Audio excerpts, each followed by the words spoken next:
김성환의 시사야.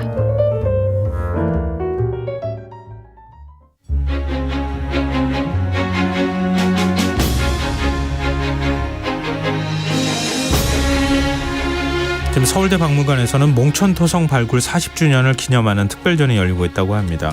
이번 특별전에는 그동안 공개되지 않았던 아주 특별한 유물이 전시되고 있다는데요. 1600년에서 1700년 전 백제의 도읍이었던 한성이 어떤 모습이었는지 가늠해 볼 수 있는 기회가 될 거라고 합니다. 한성 백제판 강남 개발이 이루어졌다는 추측까지 나오고 있다고 하는데요. 흔적 역사 이기환 히스토리텔러와 이 얘기에 대해서 얘기 나눠보도록 하겠습니다. 안녕하세요. 네, 안녕하세요. 인사 안 할 뻔했어요. 깜빡. 지금 기상특보가 계속 좀 들어오고 있는 상황이어서 다시 한번 좀 저희가 기상특보 알려드리고 그리고 소식 들어가도록 하겠습니다. 다시 한번 저희 기상특보 알려드립니다. 경남 창원, 진주, 사천, 산청에 시간당 50mm의 집중호우가 이어지고 있습니다. 이 지역에 계신 분들 침수에 주의해 주시기 바랍니다. 갑자기 또 비가 이렇게 남부 지역을 중심으로 폭우가 쏟아진다는 소식이 계속 서울은 지금 안 내리고 있던데요. 네, 그러게 말입니다. 자, 특별전 지금 서울대 박물관에서 열리고 있다는데요. 좀 볼만한 유물 어떤 게 있을까요? 이번에는 보니까 그 몽천토성 올림픽 공원 안에 있지 않습니까? 예. 거기에 그 1983년부터 89년까지 조사됐는데 그 40년 동안 나무 상자에 이렇게 수장고에 보관되어 있던 동물뼈 400여 점 중에 일부를 꺼내서 정리한 결과물을 내놨습니다. 동물뼈를 분석해 보니까 1600년에서 1700년 사이에 소, 사슴, 멧돼지, 말, 곰, 개, 꿩 이런 포유류, 조류, 어패류 등으로 이제 확인이 됐는데요. 네. 제가 이렇게 볼 때 사진상으로 보니까 가장 이렇게 이빨이 가지런히 놓인 채 이렇게 치아만 이렇게 쫙 보이는 말의 머리뼈가 눈에 띄더라고요. 아마 그 8, 9년 정도 된 성숙한 말의 머리뼈였습니다. 몸체는 없고 머리뼈만 있었습니까? 그렇습니다. 이 머리뼈만 있는 것은 일본에서도 기우제를 지낼 때 보통 이렇게 하는 그런 이해가 있다고 하는데요. 네네. 인근의 그 풍납토성 발굴해서도 제사용으로 보던 10마리분의 말 머리뼈만 나왔거든요. 그러니까 결국 제사를 위한 게 아닌가라는 생각이 들고 이 말머리뼈와 함께 그 분석된 동물뼈 이렇게 보면 곰 앞발뼈, 그러니까 곰 발바닥뼈가 또 눈에 보였어요. 저는 그 뼈를 보고 사람 뼈인 줄 알고 깜짝 놀랐습니다. 왜 비슷해요? 그렇습니다. 인터넷 기사 이렇게 쳐보면 그 사진이 있는데 한번 보시면 이게 사람 손 같아요. 그래서 이게 그 산성 백제인의 손바닥 아닌가 이런 식으로 좀 흥분했는데 그 곰 발바닥뼈가 맞더라고요. 그래서 이 동물뼈를 분석한 연구자한테 통화를 해보니까 이게 사람 뼈 아니냐고 했더니 이게 곰의 앞발뼈하고 사람 손뼈는 얼핏 보기에 흡사하다고 그래서 헷갈릴 수가 있다라고 하면서 자기도 웃더라고요. 그래서 나만 무식한 건 아니구나라는 생각이 들었는데요. 그리고 이 연구자가 곰 앞발뼈를 보면 자세히 보라고 하는데 쫙 보니까 이 발톱이 달린 뼈끝마디 모두 잘려 있었다라는 거예요. 그래서 이게 곰 발톱이 날카로우니까 그 앞부분만 의도적으로 잘라낸 것 이런 것들이 분명하게 나옵니다. 아니 왜 곰 앞발뼈에 우리 얘기하면 손톱 발톱 있는 부분 다 잘라버렸다는 거잖아요. 그러니까 이제 식용으로 먹었는지 아니면 위험하니까 잘랐는지 곰탕, 곰발바닥탕. 그러니까 이게 곰발바닥 요리라고 하잖아요. 사실 이 요리는 그 중국의 팔대짐이라 그래서 굉장히 유명한 요리죠. 오죽하면 맹자님이 뭐라 그러냐면 내가 좋아하는 그 생선과 곰 발바닥 요리 중에 하나만 고르라 그러면 당연히 저도 그럴 것 같은데 그 정도 되면 곰 발바닥 요리를 택하겠다라고 했는데요. 이게 그 사기라는 유명한 역사책 거기에 그 초세가라는 그런 초나라 역사를 쓴 책을 보면 유명한 일화가 나옵니다. 그 춘추 시대인데 기원전 7세기에 초나라 성왕이 태자 책봉 문제로 해서 다른 아들에게 죽임을 당할 처지에 놓여요. 그러니까 반란이 일어났는데 그 초성왕의 입장에서 보면 굉장히 급박해졌는데 뜬금없이 곰 발바닥 요리를 먹고 죽게 해달라고 아주 그냥 사정을 했다라고 해요. 왜 그럴까요? 곰 발바닥을 유독 좋아해서입니까? 그러니까 이게 왜 그런 겁니까? 그런 것 같지만 그게 아니라 이 딱딱한가 봐요. 곰밥을 그렇게 봐도. 그래서 삶아서 완전히 익히는데 한 최대 열흘 정도 걸린다고 하거든요. 열흘이나 걸려요? 그러니까 이제 그 죽을 위기에 빠져있던 상황이 시간을 벌려고 그 자신을 구원해줄 진화권을 기다리는 시간 열흘이면 된다고 이런 생각을 하고 있는데 그런 얕은 수가 통할 리가 없어서 이 단칼에 거절당했죠. 그래서 상황이 결국 극단적인 선택으로 생을 마감했다라고 하는데요. 이게 물론 그 몽천토성의 그 저장구덩이 속에 있던 발톱 잘린 곰 앞발뼈 곰발바닥의 실체가 무엇인지는 알 수 없지만 만약 식용이었다면 몽천토성의 곰발바닥 요리를 즐길 만큼 지체 높은 분들이 살았구나라는 추측이 하나 가능하고 아니면 그것이 좀 특수 부위였으니까 이게 뭐 제사를 지낼 때 쓰였던 가능성 이것도 배제할 수 없는 거죠. 우리 곰의 후예잖아요. 그렇습니다. 네, 맞아요. 곰 발바닥, 곰 뼈가 가끔씩 보입니다. 그래요. 근데 한성백제 유적이라고 하면 몽천토성보다는 풍납토성이 더 유명하지 않나요? 그렇습니다. 이 몽천토성 발굴이 1983년에 시작이 됐는데요. 보통 세계 발굴이라고 하면 모령왕릉이라든가 천마층이라든가 전곡리라든가 금동대학로라든가 풍납토성 발굴을 꼽잖아요. 그래서 한결같이 드라마틱한 발견, 그 발굴기 이것이 이제 언론이라든가 지면을 통해 알려지고 그러는데 예를 들자면 문영왕릉 발굴의 경우는 우리도 여기서 다뤘지만 하룻밤 사이에 삽으로 쓸어 담은 뭐 최악의 발굴이다, 졸속이다 뭐 이런 식으로 뭔가 반성문까지 고주할 미주알해서 이제 대중에게 알려졌고 웬만한 유적조사 발굴기 이렇게 보면 인디아나 존스의 낭만 뭐 이런 거를 좀 자극하는 이야기거리가 양산되고 그랬거든요. 그러나 몽천토성의 경우는 좀 그런 기막힌 발견과 발굴 스토리가 없다라고 합니다. 왜 그런 겁니까? 이것이 뭐 문영왕릉이나 뭐 이런 풍납토성처럼 드라마틱한 발견에 의한 발굴도 아니고 천마총이나 황남대청처럼 잘 계획된 그런 학술조사도 아니고 좀 밋밋했다라는 건데요. 왜냐하면 몽천토성 발굴은 88 서울올림픽 개최 산물이다. 왜냐하면 몽천토성 일원이 올림픽 경기장 건립지로 선정이 됐기 때문에 할 수 없이 이제 발굴조사를 벌였기 때문에 뭔가 극적이거나 혹은 신금을 울릴 만한 뭔가 그런 스토리텔링 이것이 좀 없더라라는 거죠. 우린 그러잖아요. 뭐 금관 나오거나 뭐 벽화 나오거나 그래야 막 와 이러고 그렇습니다. 창작 뭐 이런 거. 그렇게 다른 거는 뭐 이렇게 얘기하잖아요. 그래서 이 몽천토성 발굴이 아까 얘기했지만 83년에서 89년까지 6차례를 진행을 했는데 약간 좀 애매했어요. 왜냐하면 이게 그 성벽은 자연지형을 이용해서 구간별로 아주 단단한 판축 기법으로 쌓았거든요. 근데 이건 좀 예사롭지 않은 것은 이게 많은 노동력이 동원될 수밖에 없는 대규모 토목공사였다라는 건데요. 그리고 유물 가운데 보면 동전무늬 도기편이라 해서 전문도기라고 하는데 그리고 금동제 허리띠 꾸미기가 나왔는데 이것이 그 중국제예요. 3세기 중후반 그다음에 4세기 초까지 이렇게 그 중국제 유물인데요. 그것이 좀 의미심장한 것이 이런 중국제 유물이 나왔기 때문에 중국과의 교류도 이제 있었고 그리고 몽천토성의 축조가 그러면 전문도기가 3세기 중후반이니까 그럼 몽천토성도 3세기 중후반에 뭐 쌓은 거 아니냐 뭐 이런 견해도 나왔거든요. 그리고 규모가 적어 큰 건물터도 나왔고 인공으로 조성한 연못지의 흔적도 보였기 때문에 이 위상이 컸구나라고 우리가 추정을 할 수 있었죠. 그러면은 예전에 말씀해 주신 것 같은데요. 몽천토성이 한성백제 수도 아니었느냐 뭐 이런 얘기 있다고. 그렇습니다. 그래서 이 1989년판 몽천토성 보고서를 보면 몽천토성이 한성백제 시대의 도성일 가능성이 있다라고 해서 결론을 내렸고 그래서 한성백제 도성이라 그러면 삼국사에 등장하는 그런 왕성 있죠. 하남 위례성이라고 하는 게 나오거든요. 그리고 이제 이게 3세기 중후반에 뭐 쌓았어? 그럼 좀 의미심장한데 왜 그러냐면 백제가 관등제를 설치하고 관복을 제정하고 율령 반포를 하고 그래서 고대국가로 발돋움했다라는 게 고이양 때인데 그 고이양이 그 3세기 중후반이거든요. 그러니까 그 우리가 이제 한국사에서 배우는 건데 그 치세하고 그 기간하고 얼추 맞아떨어진다라는 거죠. 이건 사실은 대단한 일 아닙니까? 왜냐하면 중국의 영향을 뭐 물론 받았을 수는 있겠지만 우리가 이렇게 독자적으로 국가 형태를 갖춰나가는 시기로 말하면 굉장히 빠른 편에 속하는 거잖아요. 또 하남 위례성이라고 이 특정해도 되는 거 아닙니까 이 정도면? 그런데 이제 여전히 석연치 않은 구석이 있었던 건 뭐냐면 서울대박물관에서 이제 2차례에 걸쳐서 발굴 보고서를 펴내요. 그런데 고민이 읽힙니다. 뭐라 그러냐면 아직 핵심 세력 집단이 거주했던 기와 건물이 나오지 않았다라는 그런 집터가 없다. 그다음에 도성을 뒷받칠 만한 궁궐터라든가 이 관청터 같은 확실한 증거가 없다라는 그런 그 서술이 약간 좀 석연치 않은 그런 것이 있는 거죠.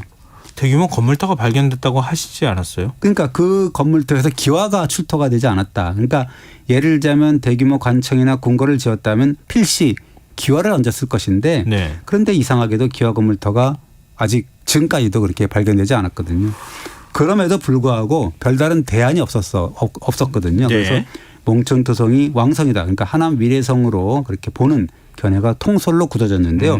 게다가 다른 곳도 아니고 서울대 박물관이 또 발굴을 주도하고 일부 서울대 출신 연구자가 몽촌토성이 하남 미래세일 가능성이 크다라고 이제 설파를 하고 그런 논리를 폈거든요. 그러나 이제 1997년에 새해 벽두부터 인근 풍납토성에서 난리가 나는 거죠. 그때부터 본격적으로 발굴이 됐던 거예요. 그렇습니다. 당시에 저도 기억이 생생한데 이영구 선문대 교수가 당시에죠. 그 풍납토성 내부에서 한창 터파기 공사를 하고 있던 현대아파트 부지에 잠입을 해요. 그러면서 무수히 박힌 백제 문화층을 발견하게 됩니다. 그러니까 그것이 새벽도 1월 4일 날 기사가 나오거든요. 그러면 톱으로 막 나오는데요.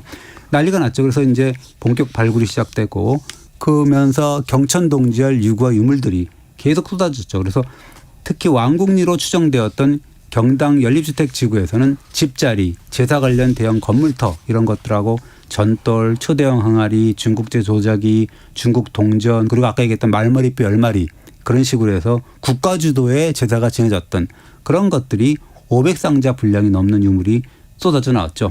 몽촌토성에서 안 나오는 게 풍납토성에서 확 쏟아진 거잖아요. 그래서 대반전이 일어났는데 그리고 이 성벽을 보니까 그 판축 기법 그러니까 흙을 막 다져가지고 판을 짜가지고 막 다져가지고 막 공이로 해가지고 송곳도 안 들어갈 정도로 다졌거든요. 그런 판축 기법으로 쌓은 성벽이 폭이 한 43m가 넘고 그다음에 남아있는 높이만 해도 11m 그러니까 그것이 더 높다만 15m까지 가는 정말로 대단한 토성이라는 걸 새삼스럽게 확인을 했죠. 그래서 자연스럽게 풍납토성이 이제 한성백제 왕성인 하남 위례설 가능성이 확 부각이 됐죠. 그 몽촌토성은 하남 위례성이 아닐 가능성이 확 또 대신 높아졌겠네요. 그 통솔이 무너지게 되죠. 그래서 저는 그때 취재했던 일이 지금도 기억에 생생한데 풍납토성을 취재하면서 깜짝 놀라서 이제 취재를 하는데 어느 교수한테 전화를 해가지고 이영구 교수님이 이렇게 얘기를 하던데요라고 했더니 그 교수가 뭐라 그러냐면 이영구가 누구죠 이러더라고요. 그래서 한마디로 무시한 건데요.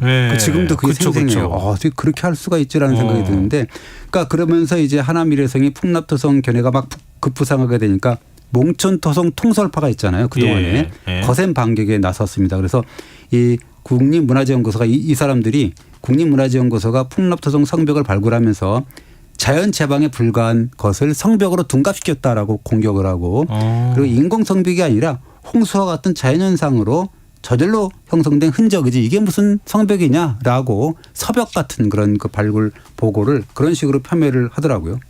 당시 기억이 굉장히 강렬하게 남으셨나 봐요. 그렇습니다. 그래서 이런 기억들을 지금도 나는데 그래서 이런 몽촌토성파의 강변 이거는 이제 하루가 다르게 쏟아지는 풍납토성의 발굴 성과가 이렇게 나오니까 급격하게 힘을 잃었는데 저는 지금도 그런 생각을 해봅니다. 이 관련해서 역사 고고학 이런 여기에서 쾌도난마라는 분들이 있어요. 그러니까 뭐냐면 자기 주장을 단칼로 이건 맞아 이거야 저거야라는 예를 들면 그런 분들이 있는데 살아보지도 않고 어떻게 1000년이나 2000년 전의 역사를 자기 마음대로 이렇게 내 말만 옳다 하고 딱 잘라서 이렇게 쾌도난마처럼 얘기할 수가 있는 거냐. 말도 안 되는 얘기다. 그리고 토기나 이런 양식이나 제작 기법을 보고 이 사람은 여기는 뭐 예를 들면 310년의 거야. 320년 거 이렇게 딱 절개를 하거든요. 그건 자기가 권위가 있다고 생각할 때 그러는 거 아니에요? 그래서 그런 사람들 보면 그런 말을 해주고 싶습니다. 당신이 살아봤어? 라고요. 맞아요. 그렇게 하면 다른 사람을 다 배척하게 그렇죠. 되니까. 그리고 자기가 다른 그런 성과가 나오면 자기가 다시 돌아가질 못해요. 그렇죠. 그 자기 학설이 그렇게 얘기를 했으니까 자기가 이게 돌이킬 수가 없는 거죠. 그러니까 억지로 엉뚱한 말을 계속하게 됩니다. 너무 서울대 가서 그런가? 하여튼 뭐 그런 생각이 드는데 그러면 몽촌토성의 위상은 어떻게 되는 거예요? 풍납토성을 이렇게 주목받으면. 그래서 이제 몽촌토성은 뭐냐. 풍납토성이 왕성이라는 그런 연구와 논쟁이 계속 벌어지는 거죠. 지금까지 연구 결과를 보면 축조 시기는 분명히 풍납토성이 먼저다. 그러니까 2세기에서 4세기 중후반에 먼저 풍납토성을 쌓았고 몽촌토성은 3세기 중후반 아까 뭐 얘기했으니까 그 정도일 수도 있고 4세기 후반 이런 데 이제 이견은 거의 없습니다. 그럼 시기상으로는 몽촌토성이 조금 늦게 축조가 된 거네요. 근데 그러면은 한성백제가 두 곳 다 쌓았다 이렇게 하면 안 되는 겁니까? 그래서 이제 두 성의 관계가 뭐냐. 다양한 견해가 등장을 하는데 삼국사기를 보면 근초구왕조에 371년에 도읍을 한산으로 옮겼다라 그래서 이도 한산이라는 기사가 보이거든요. 그래서 근초구왕이 원래의 도성인 풍납토성에서 한산인 몽촌토성으로 옮긴 게 아니냐라는 주장이 하나 나왔고요. 그다음에 삼국사기 아신왕조를 보면 392년에 아신왕이 한성의 별궁에서 태어났다라고 하는 기록이 있거든요. 그래서 이게 아신왕이 태어난 별궁이 바로 몽촌토성이 아니냐, 그걸 별궁으로 한 거 아니냐, 뭐 이런 견해들이 이제 나오기 시작했죠.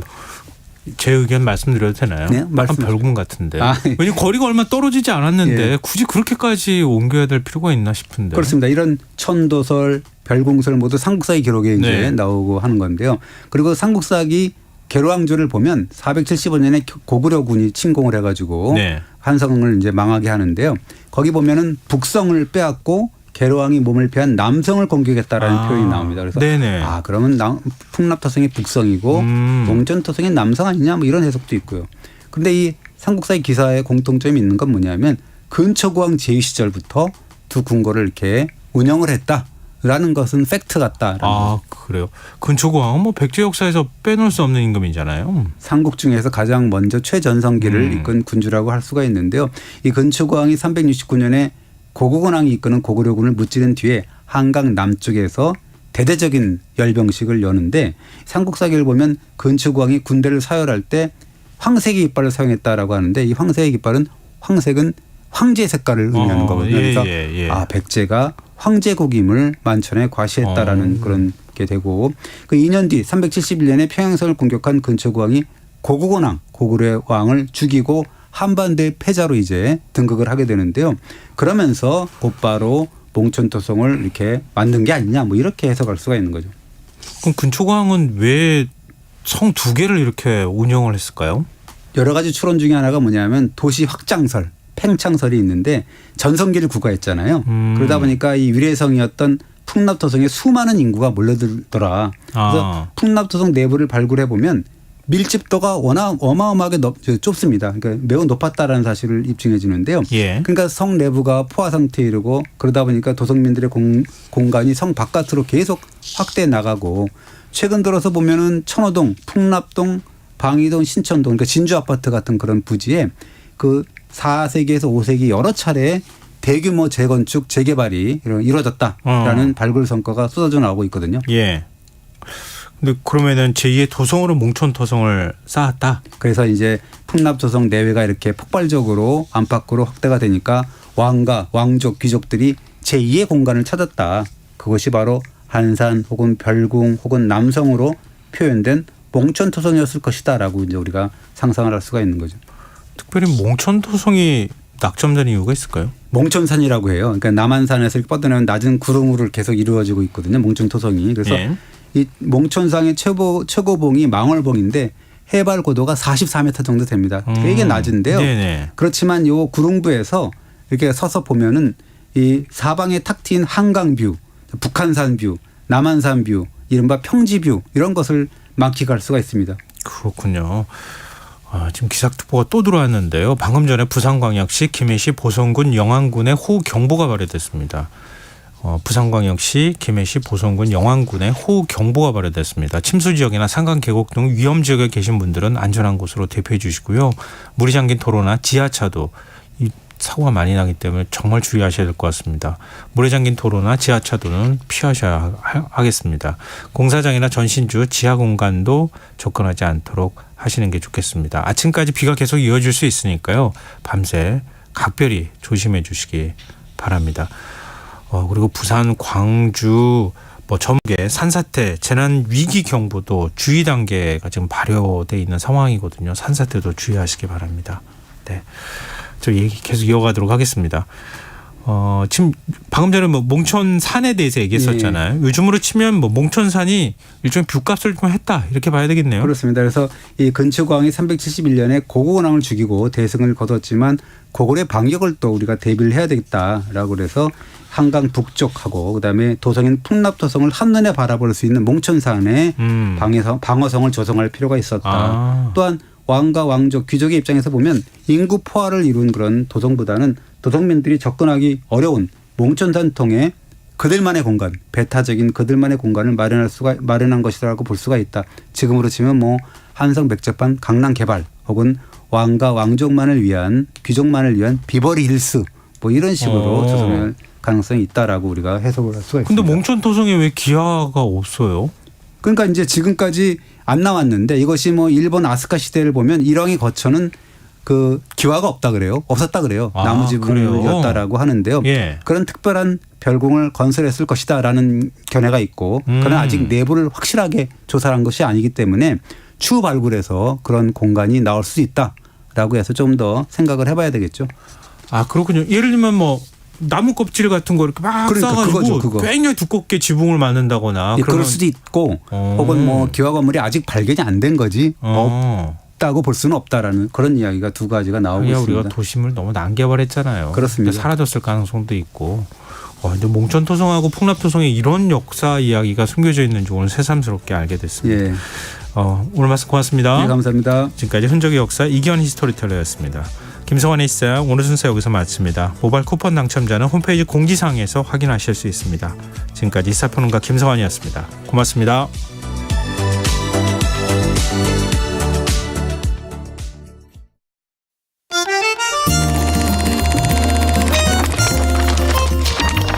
강유정의 영화관, 정여울의 도서관.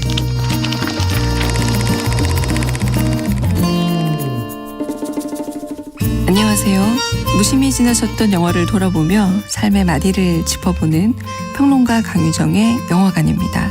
이번 주엔 말해진 것보다 말해지지 않은 것들이 더 안타까움을 자아내는 영화 화양연화와 함께합니다. 모원과 리첸 두 사람은 성실한 사람입니다.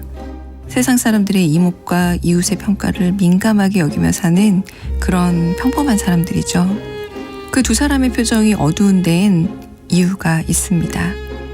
어느 날부터 리첸의 남편은 늦게 시작했고 그래서 늘 리첸은 혼자만의 간단한 저녁 식사를 위해 국수를 사러 나갔던 겁니다. 리첸의 움직임에 생기가 없었던 건 사실 남편에게서 발견된 미묘한 변화 때문이죠. 출장 후 남편이 사다 준 가방이 이웃집 여자의 것과 같았습니다. 이런 변화는 이웃집 모안의 아내에게서도 발견되었습니다. 모안의 아내가 출장 후 사다 준 넥타이와 리첸 남편 것이 같았던 겁니다. 리첸과 모안 두 사람은 식사를 같이 하며 그들의 배우자들이 두 사람에게 준 상처를 공유합니다. 그날 이후 리첸과 모아는 배우자에게 입은 배신의 아픔을 나누고 한편으론 이해하기 위해 만나 대화를 나눕니다. 그러면서 두 사람은 말합니다. 우린 그들과 달라요 라고. 사실 모아에게는 마음속에 접어둔 꿈이 하나 있습니다. 그건 바로 무협소설을 쓰는 거였죠. 리첸은 매일 아침 신문에서 늘 무협 연재소설을 가장 먼저 찾아 읽는 열혈 독자였습니다. 리첸은 모안에게 다시 소설을 써보는 게 어떻겠냐 권합니다. 모안은 리첸의 격려 덕분에 무협소설을 다시 쓰기 시작합니다. 정작 서로의 배우자들에게 이해받지 못했던 마음을 리첸과 모안이 서로 응원하며 공감합니다. 그리고 그들은 점점 더 많은 속마음과 감정을 나누기 시작합니다. 어쩌면 그들은 이미 서로 어깨를 부딪히지 않고 지나칠 수 없는 좁은 골목에 들어와 있었던 걸지도 모르겠습니다. 자신도 모르는 사이 부지불식간에 서로를 사랑하게 된 겁니다. 강유정의 영화관이었습니다.